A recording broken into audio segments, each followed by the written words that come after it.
CM ಅವರಿಗೆ ಈ ರೀತಿ ವೇದಿಕೆಗಳಿಗೆ ಬರ್ತಾ ಅಂದರೆ ರಾಜ್ಯದ ಮುಖ್ಯಮಂತ್ರಿನೇ ಅವರ ಭದ್ರತೆ ಬಗ್ಗೆ ಈ ರೀತಿ ಮಾತಾಡ್ತಾರೆ ಅಂತಂದರೆ ಜನಗಳ ಸಿಂಪತಿಯನ್ನು ಪಡೆಯೋ ಪ್ರಯತ್ನ ಮಾಡ್ತಾ ಇದ್ದಾರೆ.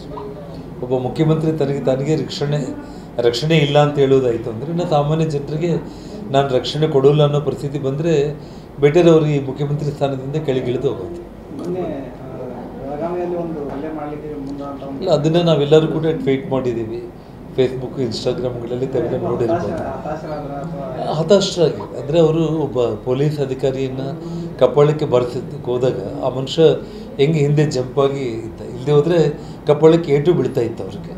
ಅಂದರೆ ಅವರೆಲ್ಲ ನಡವಳಿಕೆಗಳು ಕೂಡ ತುಂಬ ದುರಹಂಕಾರದ ವರ್ತನೆಯನ್ನು ಅಥವಾ ಅವರು ಹತಾಶರಾಗಿದ್ದಾರೆ ಮತ್ತು ಅವ್ರ ಭದ್ರತೆ ವಿಷಯದಲ್ಲಿ ನನಗೆ ಸೆಕ್ಯೂರಿಟಿ ಇಲ್ಲ ಅನ್ನೋಂಥ ಮಾತುಗಳಾಗಿರ್ಬೋದು.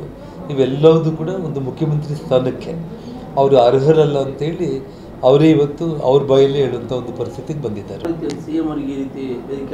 ಅಂದರೆ ರಾಜ್ಯದ ಮುಖ್ಯಮಂತ್ರಿನೇ ಅವರ ಭದ್ರತೆ ಬಗ್ಗೆ ಈ ರೀತಿ ಮಾತಾಡ್ತಾರೆ ಅಂತಂದರೆ ಜನಗಳ ಸಿಂಪತಿಯನ್ನು ಪಡೆಯೋ ಪ್ರಯತ್ನ ಮಾಡ್ತಾ ಇದ್ದಾರೆ.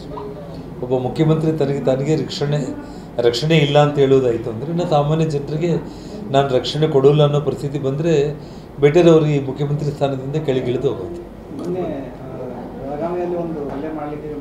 ಇಲ್ಲ, ಅದನ್ನು ನಾವೆಲ್ಲರೂ ಕೂಡ ಟ್ವೀಟ್ ಮಾಡಿದ್ದೀವಿ. ಫೇಸ್ಬುಕ್, ಇನ್ಸ್ಟಾಗ್ರಾಮ್ಗಳಲ್ಲಿ ತೆಗೆದು ನೋಡಿರ್ಬೋದು.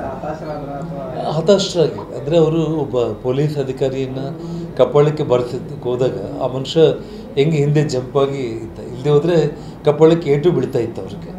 ಅಂದರೆ ಅವರೆಲ್ಲ ನಡವಳಿಕೆಗಳು ಕೂಡ ತುಂಬ ದುರಹಂಕಾರದ ವರ್ತನೆಯನ್ನು ಅಥವಾ ಅವರು ಹತಾಶರಾಗಿದ್ದಾರೆ ಮತ್ತು ಅವ್ರ ಭದ್ರತೆ ವಿಷಯದಲ್ಲಿ ನನಗೆ ಸೆಕ್ಯೂರಿಟಿ ಇಲ್ಲ ಅನ್ನೋಂಥ ಮಾತುಗಳಾಗಿರ್ಬೋದು.